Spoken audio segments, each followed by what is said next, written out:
Sipas analizës së Middle East Eye, sulmet e fundit të SBA Izrael ndaj Iranit dhe vrasja e liderit suprem Ali Khamenei tregojnë një dinamik të rrezikshme në lindjen e mesme. Artikulli trajton mbështetjen e gjerë brenda shoqërisë izraelite për luftën, ndikimin e kryeministrit Benjamin Netanyahu në politikën amerikane dhe pasojat e mundshme për popujt e Gjirit Persik, duke vënë në pa tensionet midis interesave perëndimore dhe rezistencës kundër kolonializmit. Gjithmonë në çdo çast do të ketë emocionin e fitores, ndjesinë të shkelurit mbi një armik të pafuqishëm.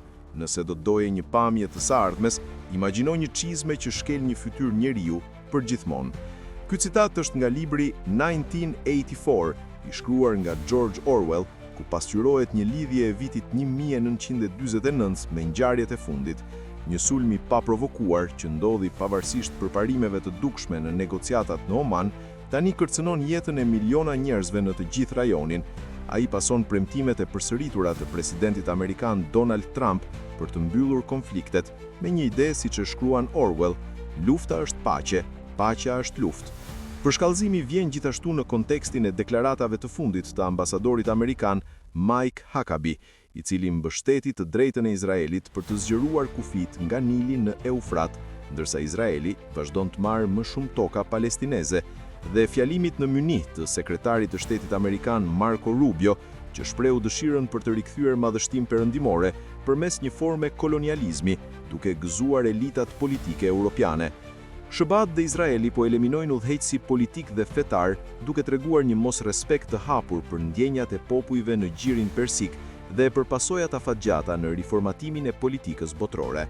Nuk na duhet të imagjinojmë se si do të zhvillohet rendi i ri botror, duhet të shqyrtojmë Izraelin dhe shoqërinë izraelite në dritën e realitetit aktual, duke përfshirë romantizimin e luftës dhe mbështetjen e gjerë për mobilizimin e makinerisë së luftës. Konsensusi i gjerë politik. Ndërsa forcat izraelite bombardojnë Iranin dhe vrasin civil të pafajshëm, shumë izraelit që rrinë në kafene ndërsa përpiqen të gjejnë shtrehim gjatë sulmeve iraniane, e përshkruajnë këtë si një luftë të drejtë, e cila synon të çlirojë popullin iranian, veçanërisht gratë nga sundimi i ajatollave. Këto qëndrime pasqyrojnë perceptimet e zakonshme izraelite ndaj shoqërisë palestineze, me mbështetje të gjerë për përdorimin e forcës ekstreme dhe mosrespektimin e ligjit ndërkombëtar në kërkimin e vazhdueshëm të Izraelit për zgjerim territorial. Edhe më shqetësuese është gatishmëria e dukshme e shoqërisë izraelite për të sakrifikuar jetën e tyre për zgjerimin e Izraelit dhe për shfaqjen e fuqisë ushtarake në të gjithë rajonin. Popujt e jugut global kanë luftuar prej kohësh kundër kolonializmit dhe do të vazhdojnë ta bëjnë këtë, duke refuzuar të jetojnë me një çizme perëndimore që u shkel fytyrën. Kjo reflektohet në konsensusin e gjerë pro-lufte, i cili përfshin të gjithë spektrin politik, pavarësisht se përfitojësi më i madh i këtij konflikti është vetë kryeministri Netanyahu. Kjo tregon se opozita është në përputhje me politikën e jashtme të Netanyahus, pavarësisht mosmarrveshjeve për sjelljen e tij në vend. Edhe lideri i opozitës, Yair Lapid, ka mbështetur hapur idenë se Izraeli duhet të zgjeronte kufit e tij për të kontrolluar territore të tjera në rajon.